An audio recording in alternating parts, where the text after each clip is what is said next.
Welcome into No Punt Intended, presented by Club Fantasy. I am your host, Joe Zollo. We are back. We are now, I think this would officially be the halfway point, almost, for fantasy football season and the NFL season as a whole. The most amount of teams on a bye week so far, so a lot of your lineups might be hurting a little bit this week. We obviously have Stream of the Week, so I'll be able with that, and plenty of course, of questions that we are going to get from you guys that we are happy to answer. Let us dive right into it.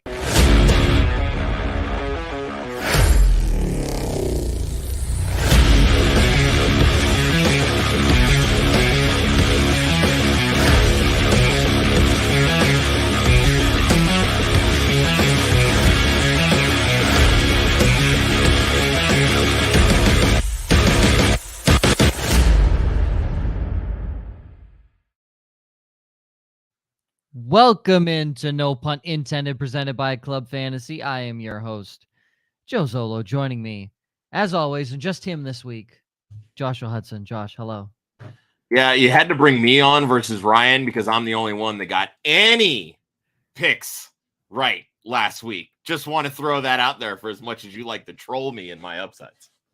I did throw Sam Ellinger as an upside. Well, whose dumbass fault was that? I had to get bold. I was the only one winning. I had to get bold somewhere. Literally the only person winning. So I had Sam Ellinger in there. What are you gonna do? And also, he didn't look bad. No, he really didn't. He didn't finish. Admittedly, he did not look bad. The running game just wasn't there last week. It was terrible. I think I had top 12, but he didn't look bad. He was not like making dumb mistakes. So that's good. Elixir celebrating his second win of the season. I feel that. Go, baby. Hey, second half turnaround. I feel I'm 2-6 Elixirs. I'm right there with you in one of my leagues. Trust me. I'm waiting. And I had Austin Eckler on a bye last week and I lost by 8 points. So I very much feel I feel the feels, man. Okay. 6 teams on a bye this week. Cleveland, Nick Chubb owner's going to hurt. Cowboys, CeeDee Lamb, Prescott, Tony Pollard have a day. Ezekiel Elliott's career should be done after that game. Last week when Josh said Tony Pollard can't score within the red zone, that was cute. Well, to be fair, he broke off a 60-yard run? Yeah, he broke off a long one, but he had the other two I think were in the red zone. All I know is that was an absolute beatdown in the run game, and if that shows you anything, I mean, Pollard just looks all around better, I think, than Zeke. I don't know. He's definitely more electric, and I mean, we've talked about that he adds that different kind of spark. 18 yards and 7 yards. Those were the other 2 touchdowns. There you go. I do want to bring this up because Cole Kmet did score a touchdown, his first one of the year, since 2020, December 2020. Now, Josh, do you want to know the even better part about him scoring a touchdown? So I actually had some of this in my notes for Monday's show before we had to cancel it. So, he scored a touchdown and still did not finish in the top 12 at tight end and did not top 10 fantasy points. Didn't top 10 fantasy points. He still didn't get double-digit fantasy points. Oh, my God. That's the irony of the whole thing. He still didn't have double-digit fantasy points. So he still was unstartable in your lineup. He finished as tight end 13 on the week. He was still unstartable in your lineup. How about that? Kyle Pitts, who everybody was dogging on, who people just written off and dropped. Kyle Pitts, 19 points. Welcome back to the show, Mr. Kyle Pitts. Cole Kmet, absolute. Definitely a get-right game for him. Oh, yeah. Absolute bum. Also, too, they are very, like, Arthur Smith has realized who Kyle Pitts is, and they are now utilizing him, which is fun. They figured out, okay, our top 2 weapons are Kyle Pitts and Damiere Byrd. How do we get them the ball more? So, there you go. All right. Now they got to work on getting Drake London the football. Yes, now they do. His disappearing act is not fun. Well, when you think about it, Damiere Byrd, Drake London, who's better? Who's better when you think about it? Damiere Byrd scored a touchdown in his last 2 games. May or may not have picked him up in one league because there's a good chance he scores a touchdown again this week. We'll see. Denver's also on a bye. That team's just an absolute dumpster fire all around. The New York Giants on a bye. Darius Slayton kind of coming alive in deeper leagues if you need a receiver. I was so really that might hurt. disappointed with Wan'Dale Robinson's performance. A lot of us talked about how much he could take that next step, and I mean, Seattle to be fair, they're for real. Yeah, they are. And to be fair, Wan'Dale Robinson's steps are small because he's 5'8", so we have to give him time to actually take that big step. The Steelers are on a bye. I mean, it's really Deontay and George Pickens, and even then, you can probably get around those guys in your lineup. Yeah. San Fran, the triple threat that is Christian McCaffrey, is on a bye this week. I don't know who it was on Twitter, but they were like, I think it was Jen Eakins from 4 for 4. She was like, I think this is the football version of an EGOT. And if you're unfamiliar with what an EGOT is, it's an Emmy, Grammy, Oscar, Tony. It's a award season with in acting circles. So I was like, that sounds about right. It's the first time it's happened since LaDainian Tomlinson. I believe it was back in 2006. Yeah, 06 or 05. I forget what they were saying. Yeah, he's pretty good, folks. Good at football. Christian McCaffrey is good at football. Confirmed. If you weren't positive, McCaffrey is good at football. And I still laugh at the people that were saying at number 2, don't draft Christian McCaffrey. I'm still laughing at those people. Is that, I mean, obviously circumstances change with a trade in the middle of the season, but hold on. He was still getting the workload in Carolina. He was still destroying in Carolina. And he wasn't even scoring that many touchdowns, and he was still a top 5 running back in fantasy. He was RB6 with a bye week. Yeah, he's probably going to finish, I would say, either 1 or 2, and that's easy. Because Austin Eckler, I feel like right now is just running away with points per game. Austin Eckler is option 1, 2, 3, and 4 in the Chargers, especially right now with the lack of receivers that they have with Thomas out and Keenan Allen's hamstring that doesn't want to cooperate. Quote, it got worse over the bye week.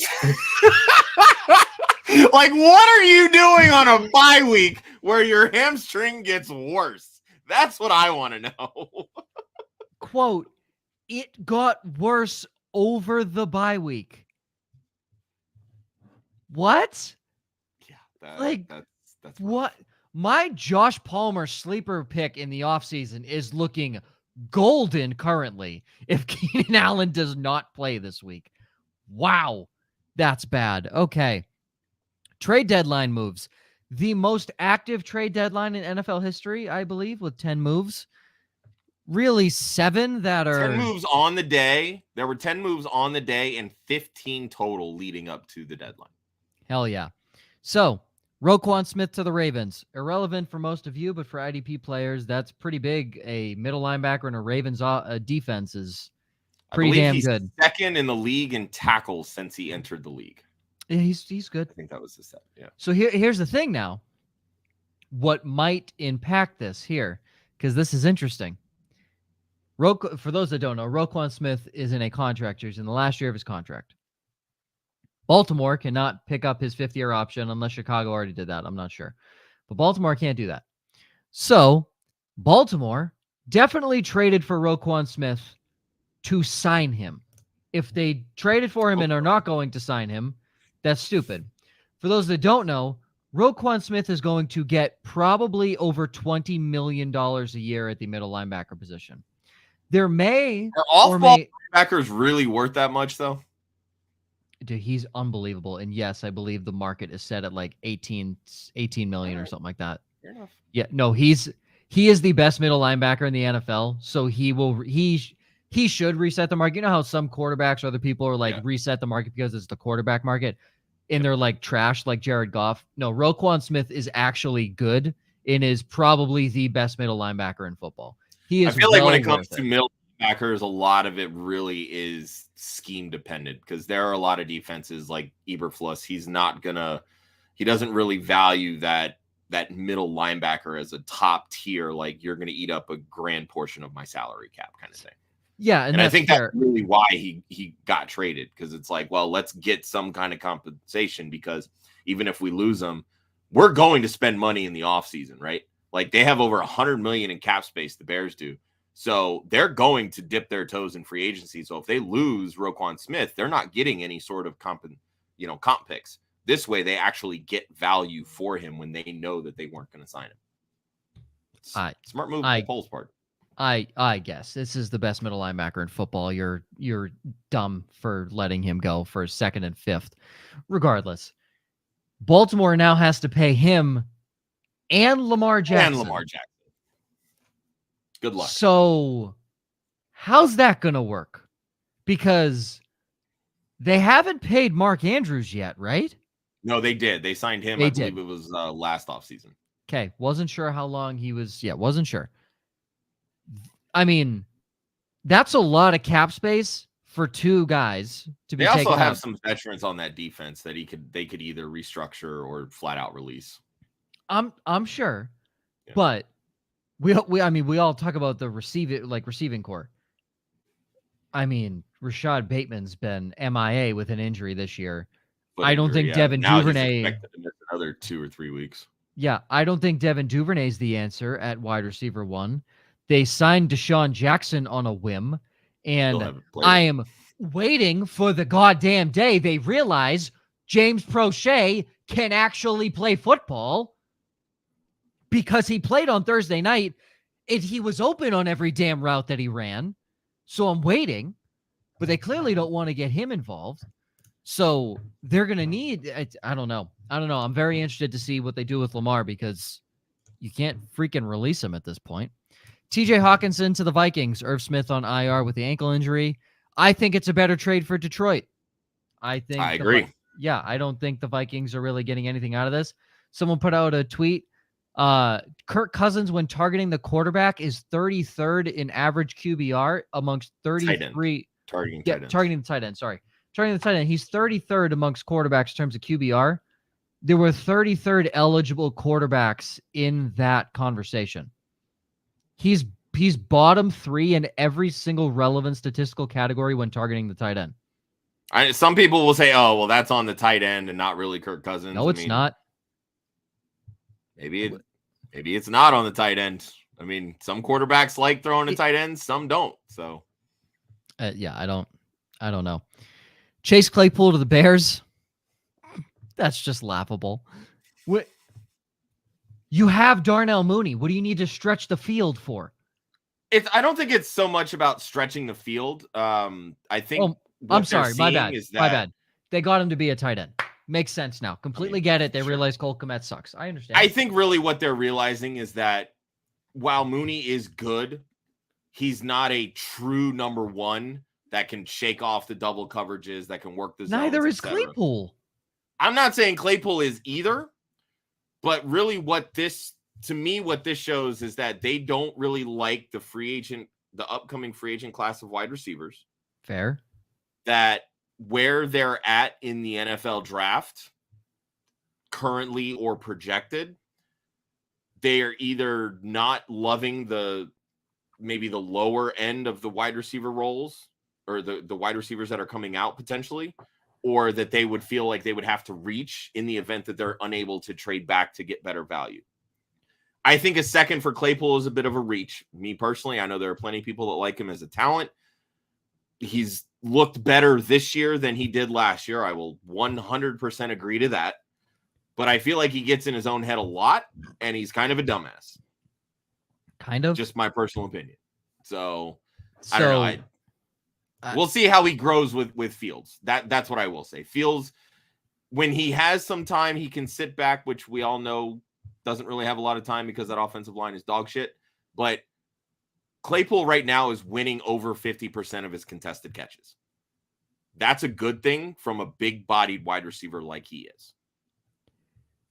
I think it's dumb. I think you could have used that second pick you traded for him to trade up in the NFL draft, swap first, and add in a second to get the best receiver in the class. I'm sorry, you could have. You 100% could have. That's an absolutely terrible move. It is a lateral move at best, and you gave up too high of a draft pick. Dumb. Just Bears doing Bears things. William Jackson of Pittsburgh exchanged late round draft picks. Good if he actually figures out how to cover again. Bradley Chubb to Miami is big. Denver gets the first that was for San Francisco's. They get a fourth and Chase Edmonds. Miami gets Chubb and a 2025 fifth. I mean, I think Denver fleeced him. Personally. I mean, obviously, Miami having to give up a first and then pay the guy however much money they're going to pay him, which reports came out today that by all accounts, they've worked out the structure of what an agreement would look like. But pass rushers are always at a premium. So you're going to end up paying for one. Chubb has looked like the rookie year Chubb this year anyway. So now you put him off, the edge opposite Jalen Phillips. You still have Emmanuel Ogbah.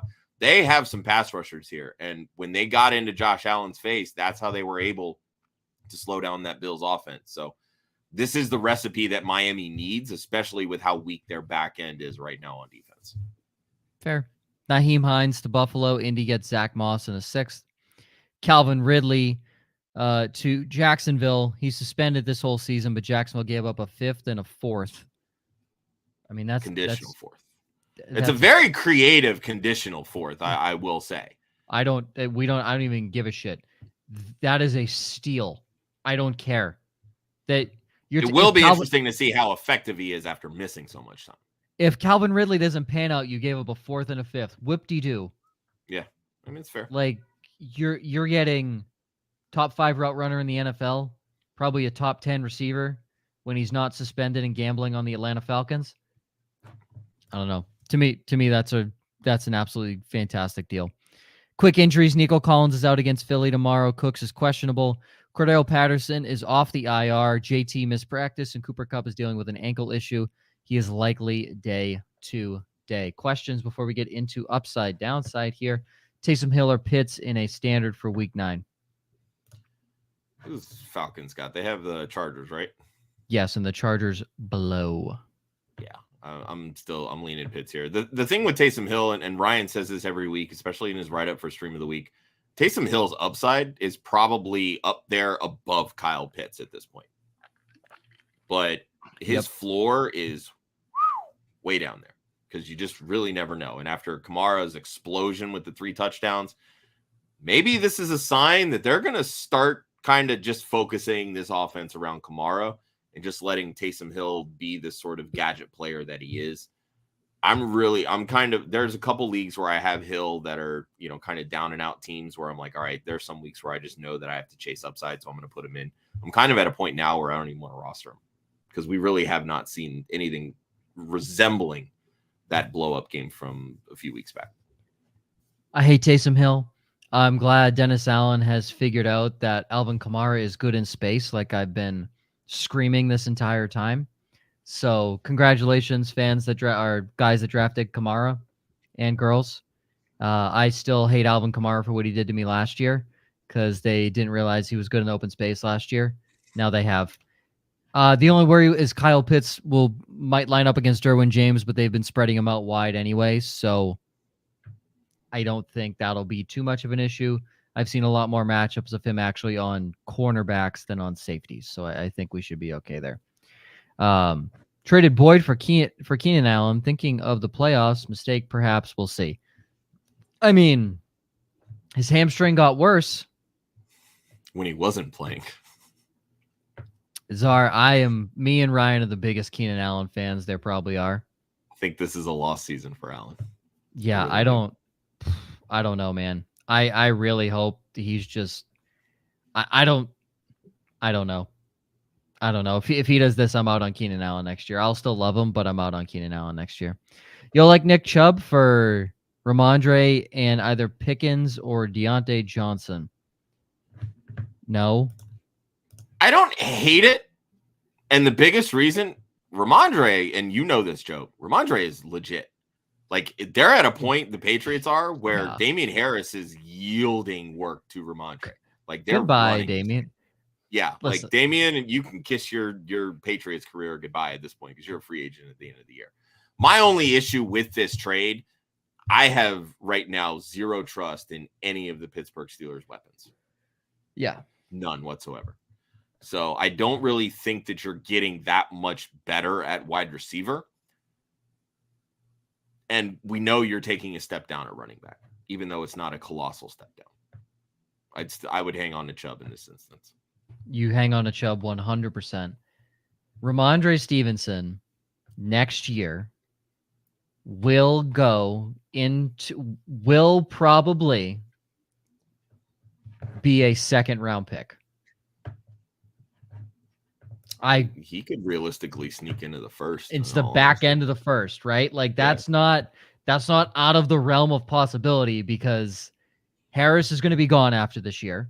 They don't need to re-sign him or anything like that. Ramondre's going into his third year. They're going to take him off the field for breathers. That's it. It's his backfield, and I think Belichick knows that because he is putting in Damian Harris to give Ramondre Stevenson breathers. That's it. Yeah, and I mean, on the season right now, Ramondre is in points per game. He's RB8 overall, RB7. Chubb right now, RB4. It's about a 3.9,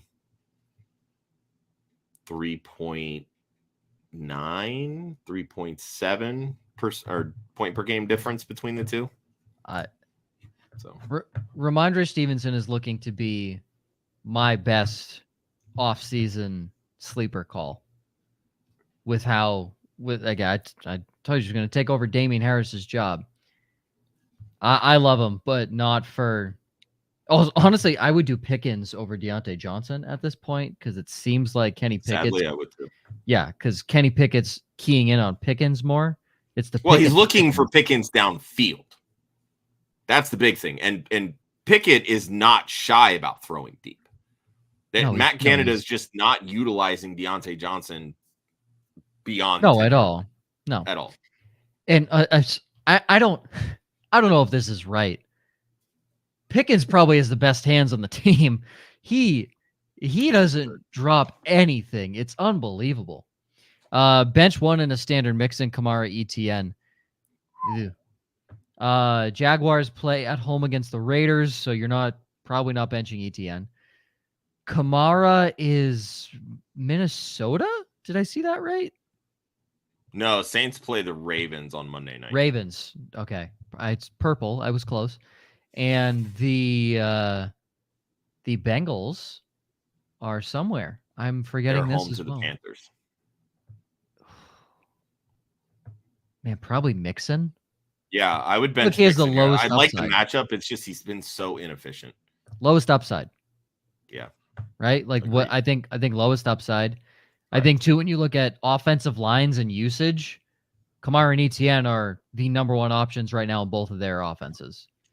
So yeah, I think you're benching Mixon probably would be my guy. Yep. All right. Into upsides. Josh, you were 1-2 last week. Touts that he was so fucking good and gets one win. Okay. I got 2 in my downsides, and you guys went 0-6 on all of your calls, so I don't want to hear it. That's fine. You said, "Oh, I did so well in my upside." You had one fucking win. Henry at RB3, and I had Sam Ehlinger top 12. Okay, top 15 actually, and you missed. He was QB 27. Yeah. Okay. Sam Ehlinger in his first fucking NFL start. Nobody. Dude, I had PJ Walker as a top 12 quarterback. I don't want to hear it. So. After coming off a top 12 performance, what do you mean? Well, he was QB 20, so it was still a bold call. Oh my God. Yeah.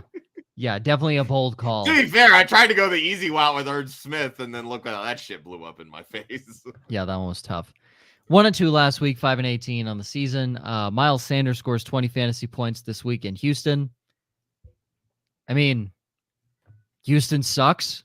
Well, but look at this list, though. And I want to give Josh Larkey from the 33rd team a shout out because he tweeted some a basis of this, and I kind of did some digging. 5 out of 7 weeks, Houston has allowed 27 or more fantasy points to one running back, not cumulative, but one running back. All of those running backs have been either RB1, RB2, or RB3 on the week. Like, that is absolutely wild to me how bad they are. And Travis Etienne, this was before he got like the full-time role, still had 14.4 fantasy points against them in week 5. I have a weird feeling that they're just really not going to want or need to throw the football much, and they're just going to run and run and run. This is what we've kind of seen from Nick Sirianni, that he will lean dead into the matchup. Like, I feel like he kind of wants Jalen Hurts to, throw the football because he's coming home, and, that's the type of coach that Sirianni is. But they're going to realize all they need to do is run the football, and this team we know can run the football. Miles Sanders is averaging over 17 attempts per game this year. If Houston yields that much to the running back position, you're going to see a lot of Miles Sanders this week. I was being a little generous with 20 just because I don't think he has that 200 rush upside that like a Derrick Henry or somebody would, because we saw it last week. Sirianni will pull these guys. He pulled all their starters in the fourth quarter against Pittsburgh because they were routing them so bad. I could very well see the same thing, especially coming off of a short week heading into Thursday. Yeah. AJ Brown. Dude, stud. Imagine double covering him and still losing touchdowns. That's tough. Trevor Lawrence, top 8 quarterback this week. Not much needs to be said. They play the Raiders, and that was a mess last week. I saw this was on CBS Sports. I lost by 10 points to the highest scoring team, and I was like the 3rd highest scoring team. So painful. Don't you love that? Oh, so painful. Absolutely painful. And I had Daniel Carlson as my kicker. 0 points. And CBS Sports said, you can look at the culprit, Daniel Carlson, who has projected the most fantasy points of any kicker this week. I said, really? He was now. Okay. Salt on the wound. I'm not mad at Daniel Carlson at all. I'm just mad at CBS Sports putting that in the post-game review just to let me know, hey, guys, we projected Daniel Carlson to have the most points this week, and we forgot the Raiders suck. So, I think Josh Jacobs will have a good week this week, though. I think he'll be okay. Romeo Doubs, top 24 wide receiver this week against Detroit.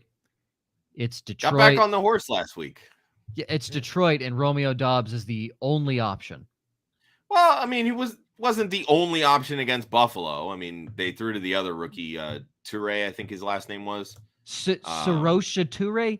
I don't know. I saw his name and thought Saoirse Ronan from like the Irish actress. That's exactly what I thought when I saw his name, because it looked so foreign to me. He led the team in targets last week. He's coming off 3 straight down weeks where he was below wide receiver 50.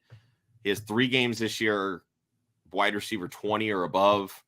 And, this is a prime matchup. Detroit's corners, they're so bad they just fired their DB coach. Mm-hmm. And I don't know how much you're really going to be able to change in 1 week. So I think we're going to see a lot of the same. Aaron Rodgers came into this press conference talking about, hey, we're heading into this Sunday night game against Buffalo. These young guys, this is their stage. They need to step up. Dobbs stepped up. And I know Rodgers isn't being asked to throw the football 40 times because that's just not what Matt LaFleur wants to do. But I think that this is kind of going to be a week where when they do throw, it's going to be Dobbs, and he's going to be the guy that can get into the end zone and put up some points for them. So I hope Aaron Jones too. Only if you're nice, Burnett. Only if you're nice. That's all. Yes, we do. I'll go through Ryan's picks here. He says, since I'm not here to defend my takes, it's 2 touchdown weeks. So Ryan will once again be going goose egg. Goose egg in this column. I will say I'm very upset that he put Miles Sanders on this list, because it's now going to make my call pretty bad. Wrong. Honestly. It's good. It's a Boston Scott game now, obviously. So no, Boston Scott's games are coming up against the Giants. Oh, I'm sorry. I can't even say it's a Kenneth Gainwell game. That's just disgusting. Jalen Hurts will just take all Miles Sanders. Oh yeah, he'll run in 4 touchdowns. That's exactly what's going to happen. So Ryan said Raheem Mostert 2 touchdowns last week. Terrible week. Yep. I mean, he was so wrong that Miami went out and traded for Jeff Wilson. That was the other one that I forgot to put on the list. Jeff Wilson's season lives on. So Ryan had the opportunity to call an A.J. Brown 3-touchdown game. He had the opportunity to call an Alvin Kamara 3-touchdown game. A Christian McCaffrey 3-touchdown game. Tony Pollard 3-touchdown. Tony Pollard 3-touchdown game. 3-touchdown game. Deonta Foreman 3-touchdown game. And he has such a curse. He got none of them.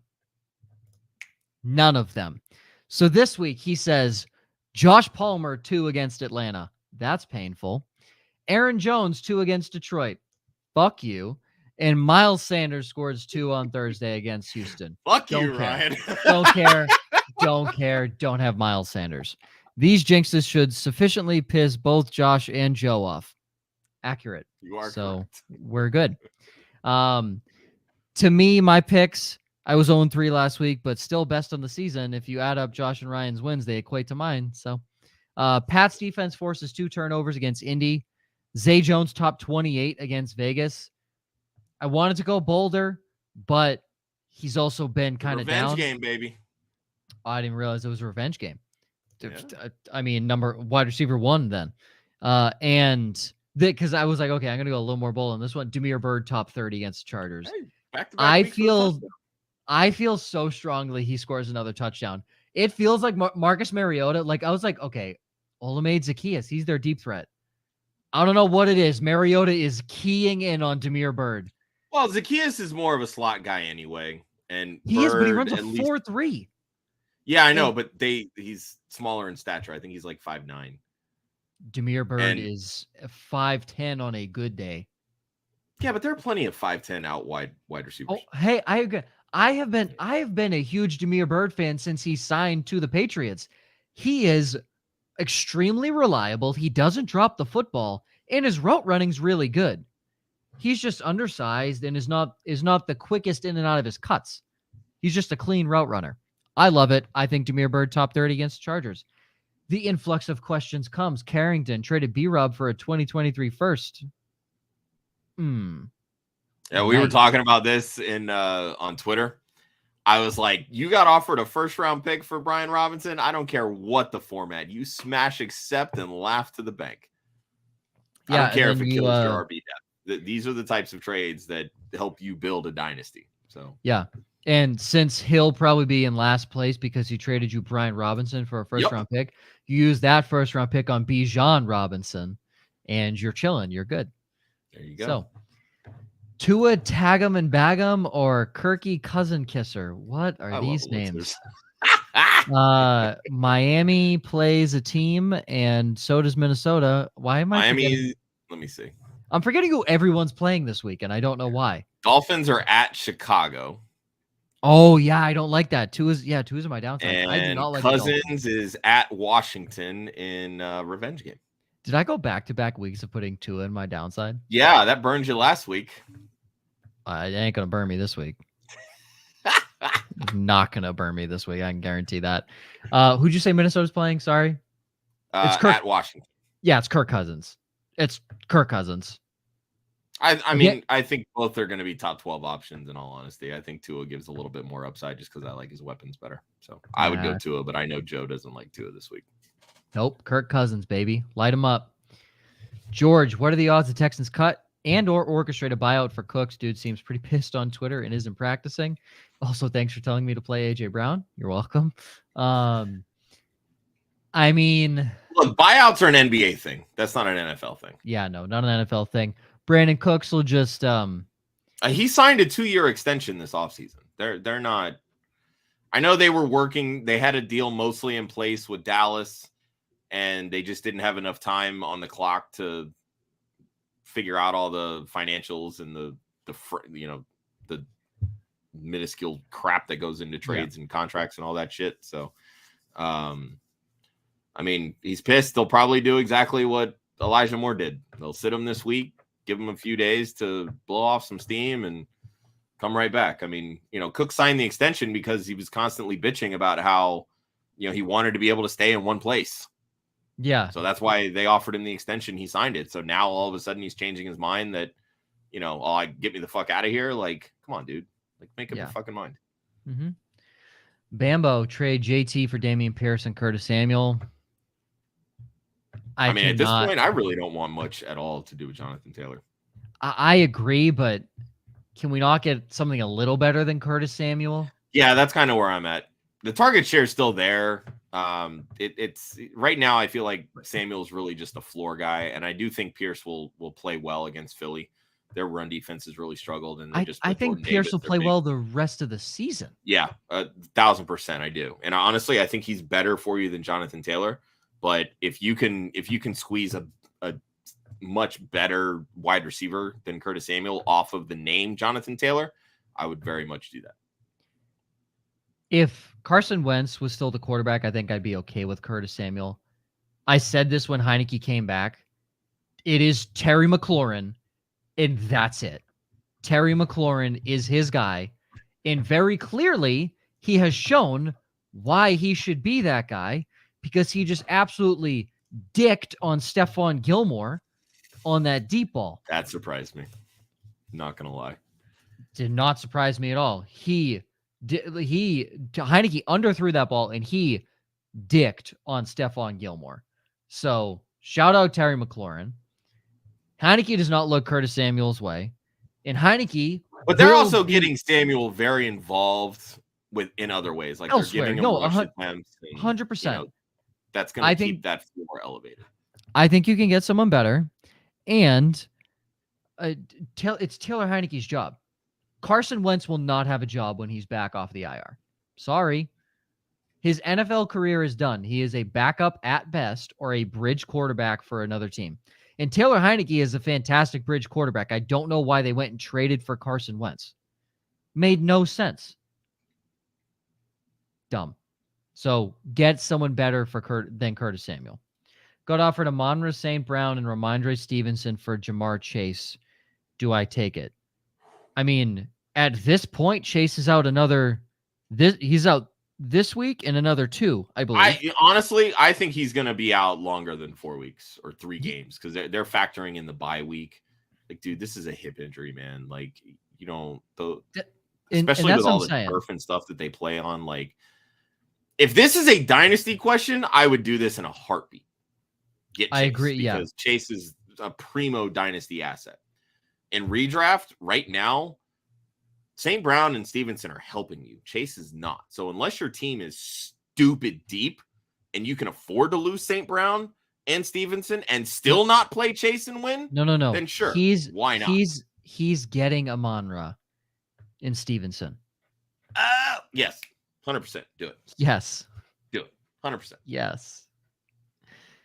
Even in a dynasty, you could low-key convince me of this trade.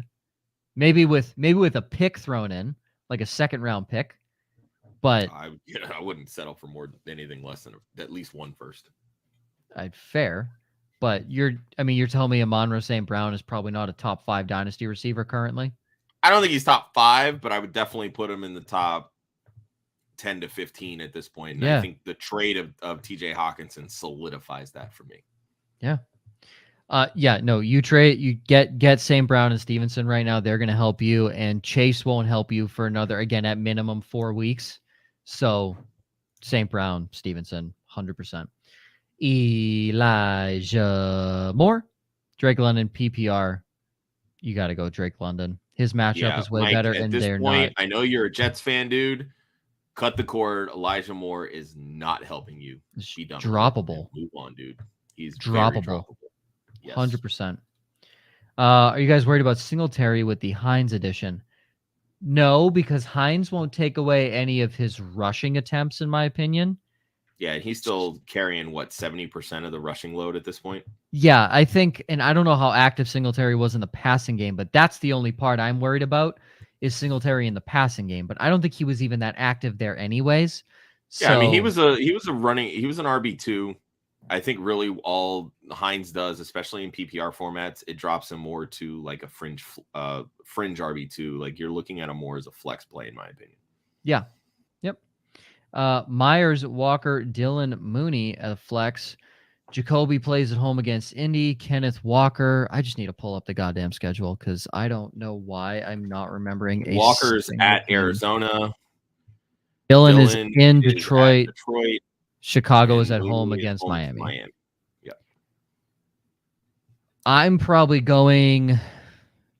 Dang, I'm going to tell you this much right now. When it comes to flex questions, Jacoby Myers and Kenneth Walker should not be in the equation. They should be firmly planted in your running back and or wide receiver sections. They are both top 24 at their respective positions rest of season, in my personal opinion. So unless you're heavily loaded at running back and or wide receiver, both of them should be starting. My only rule with Myers is he has a tough matchup and he allows the second fewest points to receivers. I'm still playing Myers in one of my leagues, but if you're telling me these are your options, I mean, Darnell Mooney plays Miami. I'd probably rank him. You can't pay me to sit Kenneth Walker. And that's what I'm saying. I don't know between Mooney and Walker because Walker also has a really good matchup. Shout out Ryan for saying Kenneth Walker. He's not too sure how Kenneth Walker is going to do. He's like the RB1 or like RB2, something like that since he took over the job. Yeah. Yeah. I mean, ideally, if you can find a way to get Walker, Myers, and Mooney into your lineup, fuck AJ Dillon. If you can find a way to get those three into your lineup, you're chilling. Yeah. Well, I think, Walker. I'm not even that worried about Jacoby Myers. Like the Jets secondary has been playing really well and holding receivers down, and Myers still had. I know, but I'm saying last week against Jets, like Myers still put up 21 PPR points. So like he is that offense. He had 12 targets. Ramondre had 8. Nobody else had more than 2. Like it literally, it's those two in that offense. That's Mac Jones' guy. Easy. That's Mac Jones' guy. I think it's highest upside, I think, lies in Darnell Mooney. His floor is probably the worst of all of them, but I think by far he has the highest upside, in my opinion. But I will go Kenneth Walker. Better streaming defense. Josh, you don't give a shit. So the Chiefs, Vikings, Jaguars. I will say I do like the Vikings, and spoiler alert, the Chiefs is Ryan's defensive stream of the week. So there's that. I like the Chiefs too. I personally am starting the Jaguars in a couple of leagues. I went and tried to pick up the Pats defense. I didn't have high enough waiver priority, so they were taken away from me. Jaguars, I would roll with. Vegas is a mess. And I think Jacksonville probably gets to the quarterback 3 or 4 times. So if you get rewarded for sacks, I think that's big. I don't think Kansas City, I don't think to me has a good pass rush. And I think the Jaguars force probably 2 or 3 turnovers. Does your opinion change at all if Tennessee has to start Malik Willis for a second game? The only way that changes for me is if your league doesn't heavily rely on... If they don't heavily rely on sacks or anything like that, and you're just more rewarded for points allowed and yards, then I would go Chiefs. Because... I mean, they're not going to let Malik Willis throw the football. They're going to run the entire game through Derrick Henry. That's fair. They're just going to concede that game. They know they're going to lose, so they're just going to concede that game.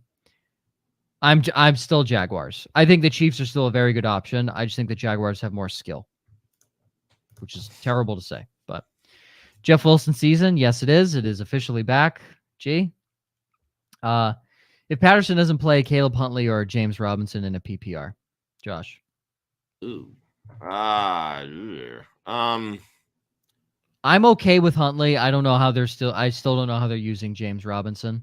Yeah, we have no idea. And it's the Bills. The Bills' run defense has been playing. Actually, their defense as a whole has been playing really well. So yeah, I think I would begrudgingly say Huntley. It's just you really don't know how many carries either of these guys are getting. Yeah, and that's the thing. If Patterson plays, you probably hand tie behind your back. You got to go J-Rob. So, yeah. Evening, gentlemen. Full PPR. Sit one. Boyd, Singletary, Michael Carter. Probably Carter. Oh, yeah, 1,000% Carter. Yep, Carter. Full PPR at a flex. Kyle Pitts, AJ Dillon, Devonta Smith. Thanks. Good luck this week. Oh, thanks, man. Good luck to you. I know you said before, Philly's I think probably the going to passing run. attack is going to take a huge step down for Philly this week. I really don't think that they're going to feel the need to throw the football when they can just run it right down Houston's throat. So I'm going to go Kyle Pitts over Devonta Smith this week. I'll go Pitts as well. Yep. Mike, off of that question, he says his backs are Swift and Stevenson, so you're obviously starting those two guys. Yeah. And Higgins and Diggs are his two other receivers, so you're starting those two as well. I mean, if it's, I think I would probably go Walker then over Myers. Well, your saving grace this week is DeAndre Swift in practice. So, Again. But then again, Wednesday too for a veteran injuries makes sense. But if he doesn't play, throw Walker in your lineup there and then put Myers at your flex. Correct. I am starting this week, and I have no shame.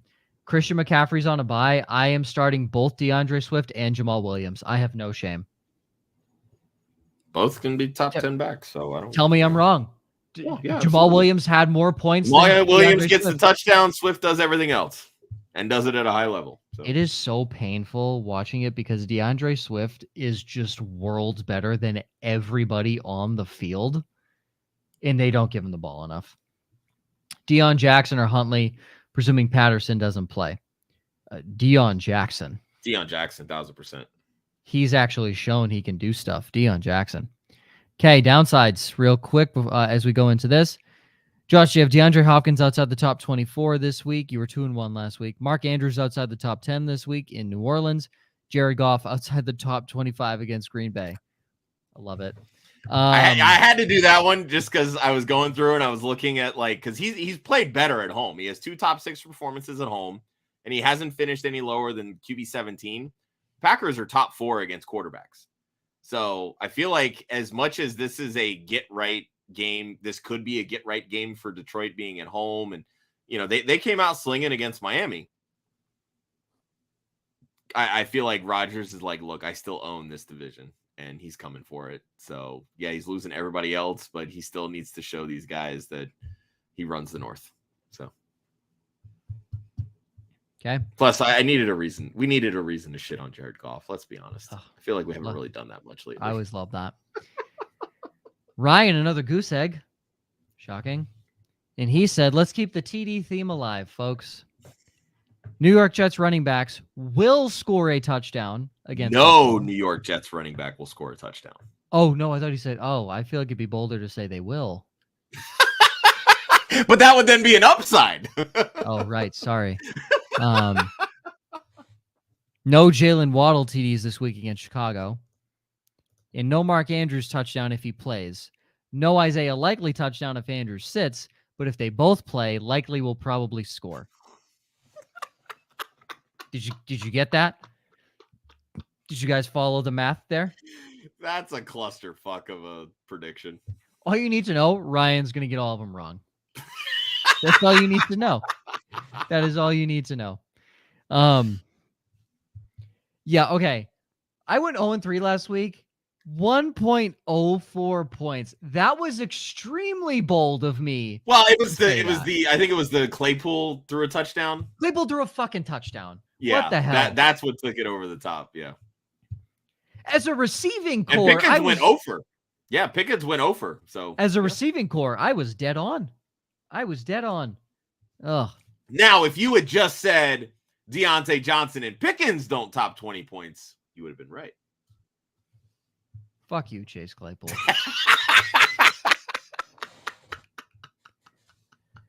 I have 2 outside the top 15 in Chicago.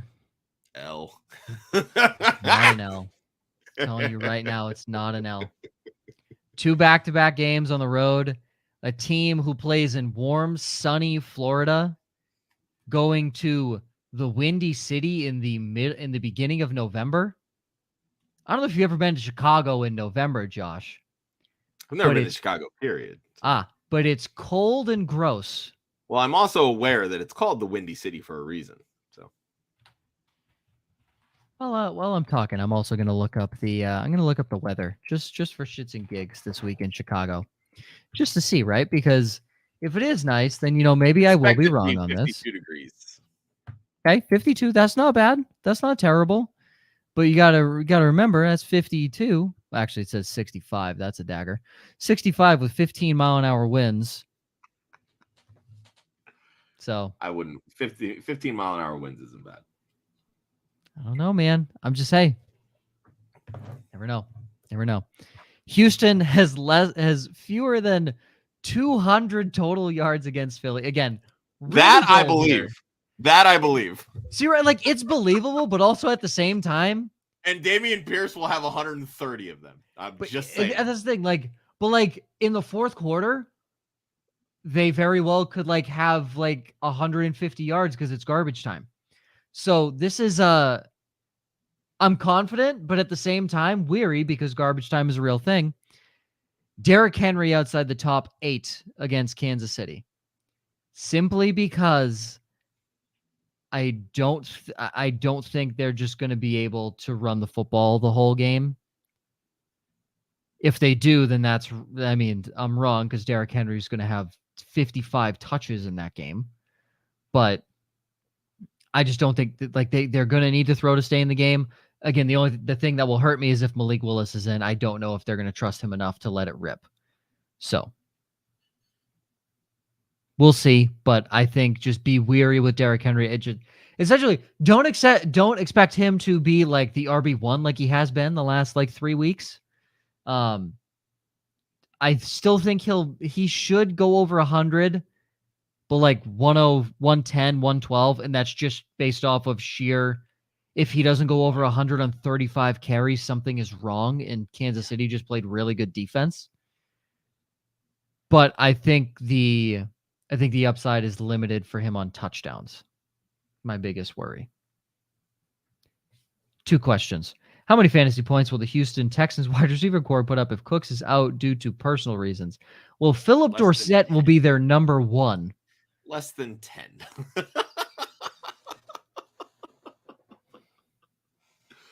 Yeah, it's looking rough. And honestly, even if Cooks plays, I'd be willing to say they'll score less than 13 fantasy points. I don't know if Houston finds the end zone through the air. God, no. I don't know if they find the other side, the inside the opponent's 35. They may not cross the 50. Yeah. I mean, the Saints shut out the Raiders last week. It was, 3 minutes left in the game or so before they even crossed the 50-yard line, Vegas. That's unbelievable. Yeah. Travis Unlimited, would trading Mixon for JT be better in the long run? CMC, Kenneth Walker, and Montgomery. No. Man, a lot of JT questions. So here's the thing. Christian McCaffrey, Kenneth Walker. You really don't need money right now. So you're really playing for upside here. And I think Jonathan Taylor has more upside than Joe Mixon. I think he has more upside from an efficiency standpoint. But if you're trying to tell me that you'd rather have the Colts offense than the Bengals offense, I'm going to have that's wrong. Tested. Yeah, no, that's the point that I'm getting at. Because even an inefficient Mixon is still putting up more fantasy points than an efficient Jonathan Taylor. Yeah, I think it's tough in all honesty, can you trust David Montgomery the way that they're splitting carries? No, but he at least has a solid floor as a fill-in, which is good. But this is what I'm getting at. He has a solid floor, sure. That's what Mixon has. Because right now, JT's floor is I'm going to miss a game because of my ankle injury. Yes, and I agree with that. And why I think you trade for JT in this situation is, and also do it after this week because Christian McCaffrey's on a bye. You have CMC and Kenneth Walker. They're not leaving your lineup. Nope. Matchup regardless, they are not leaving your lineup. So you have your 2 running backs set. You're telling me that you could get the RB1 from last year, who was already probably just going to ride your bench in the first place. And if you need a fill-in, your Montgomery's good for an 8-point floor. I don't know. I feel good about that. So I think your upside of JT outweighs the floor of Mixon, who's never going to see the light of day in your lineup anyway. That's why I feel that way. JT's remaining schedule is pretty friendly to running backs anyway. But, I mean, just with the way that offense is rolling, and even when he is playing, it doesn't even seem like they want to give him 20 carries. Hell, they don't even want to give him 15 carries. Yeah, and that's the other painful part. The hope is that with Sam Ehlinger in, they're going to want to run the football more. Frank Reich is a fucking enigma at this point. But to me, Jonathan Taylor lies with more upside, and you can afford the upside because you have McCaffrey and Kenneth Walker. That's fair. So, yeah, that's why I would do it. Trade Lenny for JT, probably not straight up. No, I wouldn't do that straight up. No, I think. And Lenny's kind of a similar situation to Mixon. Like, he's getting the work, he's getting the usage, the efficiency is just not there right now. 24 yards on the ground last week. Yeah, but both of them are dealing with pretty subpar offensive lines, and that affects running backs the same way that it affects quarterbacks. So, yeah, I get some help at receiver if you're making this trade. That's what I would suggest. Yep. All right, go through the stream of the weeks here. We'll go through everything as we wrap up. Justin Fields is the stream of the week at quarterback. All about his rushing ability. If you've seen him over the last 4 weeks, he's been a QB1. Last 4 weeks, he's been a QB, top 12 QB. And I think he's QB5 cumulatively over those last 4 weeks. So, and if he just doesn't jump over Micah Parsons, maybe he looks a little better. Yeah. So I picked up Justin Fields in a league this week, and I feel good about it. I don't like Miami's defense at all. I feel really good about it. Honestly, I snagged Fields last waiver round because I knew nobody was going to look at him because they played Dallas, and everybody was like, oh, well, Dallas would be a tough matchup. He was QB5 on the week against Dallas. So I'm like, hey, I got ahead of the curve. I'll take it. I think the biggest downside, and don't drop anybody big for him, because I believe the biggest downside that lies with him, and I could be wrong, I might be thinking of somebody else. Yeah, so for the next 3 weeks, Dolphins, Lions, Falcons. He might not leave your lineup. The Jets in New York could be a tough matchup. Home against Green Bay, I'm okay with. I think that's a fine matchup. Then he'll have a bye week. Home against Philly's tough. Home against Buffalo is tough. If you make it that far with Fields on your bench, he plays Detroit championship week. Fields is a really good stash if you can afford a bench spot for him. So go get Fields. Evan Ingram against Vegas.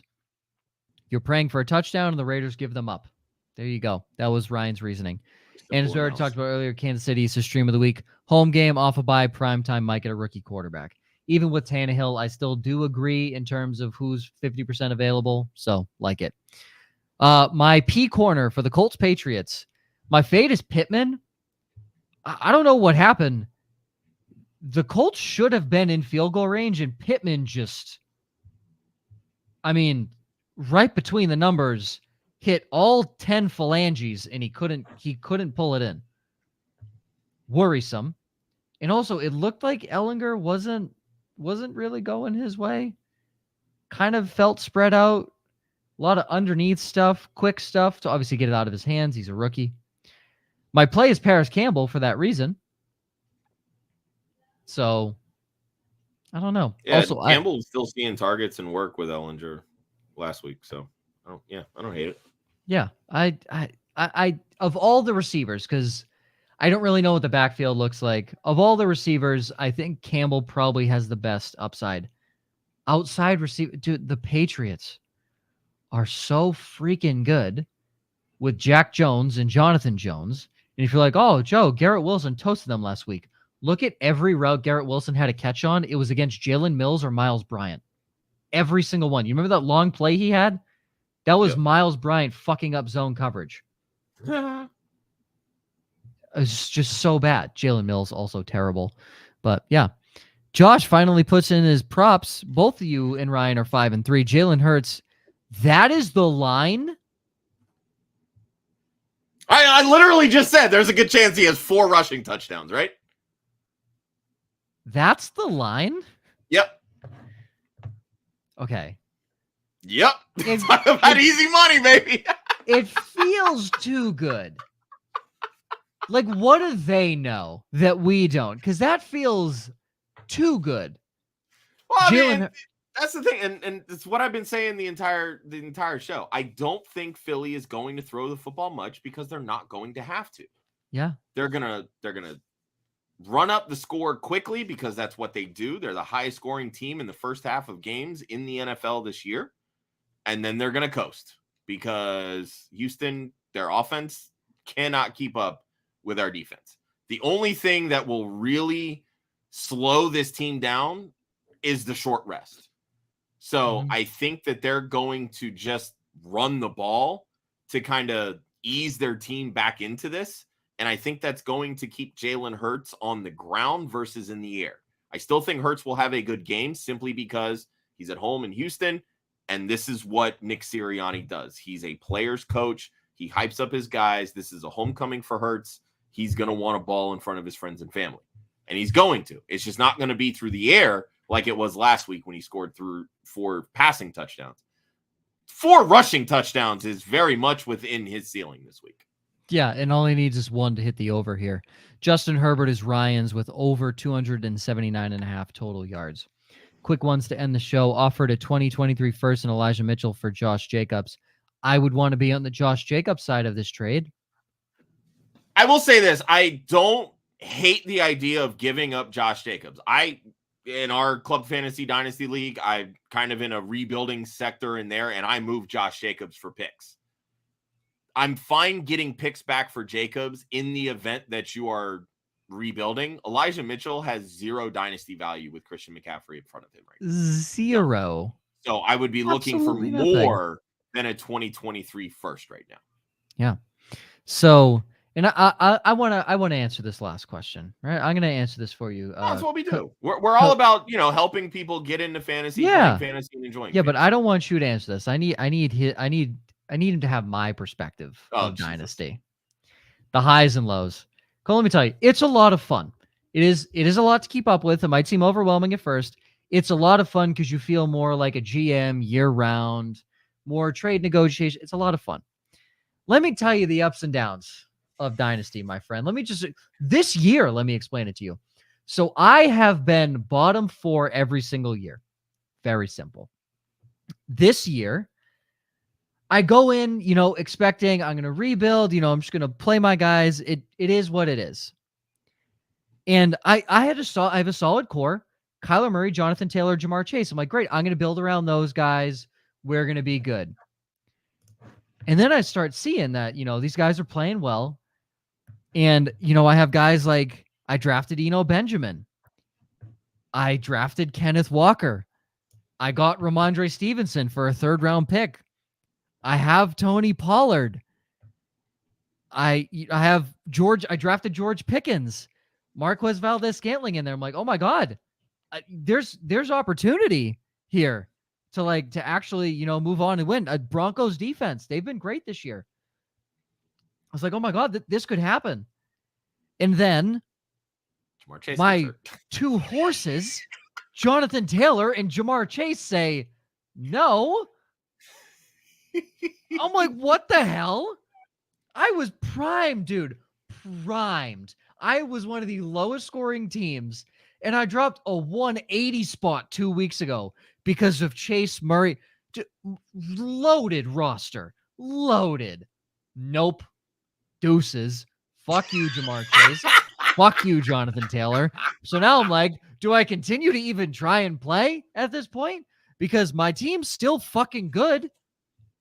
But like, I have also Zay Jones to start the season. I had Zay Jones on my team. Like, roster was looking great, guys. It was looking pretty. That's the highs and lows of Dynasty. One day you're feeling good. The other, you want to throw your computer through a wall. So, it happens. Here's what I will say to piggyback on that. If you enjoy playing fantasy football, Micah, I don't know, whatever Micah you want to go by here. Coalition. Don't be afraid to try Dynasty. Yeah. Okay. Because it can be fun. It can be very addicting. Some people have come to realize that they enjoy the idea of Dynasty even more than redraft. I also know plenty of people that cannot stand Dynasty, that redraft is just their cup of tea. I'm one of those types of fantasy players where I want to be able to try every concept of it. The next thing on my list is I want to try a guillotine league because I have not tried one yet. So try it. If you don't like it, that's okay. I would say at the minimum, give it at least 2 years because that's what's ultimately going to make it feel like a dynasty league. Because if you only do it for 1 year and you're like, oh, well, this isn't it. Well, it's just at that point, it's a redraft league. You know what? Neither of us watch a ton of college football either. We rely on a whole lot of other people that are really fucking smart when it comes to college football. And we bring them on our show every single March when we preview, or March and April when we preview college football season. So, don't worry about not watching college football. If you follow us on Twitter, start following some of the people that we follow because there's a lot of really smart people. And we've got a couple of them that are going to be on our show, our Start Sit show on Saturday at 11 a.m. So I'll end it with this. The college football I watch is if it's on in someone's house and the national championship. Those are the games I watch. And Josh can attest to this. Yep. I've been pretty damn good at drafting rookies. So, and I don't watch college football. I rely on the people we bring on, and I rely on knowing placements and the NFL offense that they fit into, and overall skill that I've seen from the combine and highlight tapes. That's what I rely on. I've drafted Kenneth Walker, Eno Benjamin, Jonathan Taylor was kind of a no-brainer, but Jonathan Taylor, Kyler Murray, Jamar Chase, and George Pickens. I don't watch a down of college football. I never watched a single down of those guys in college football.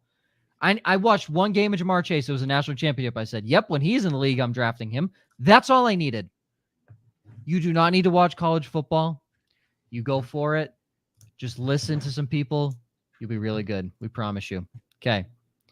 Real stretches okay. Picking none of those fucking guys.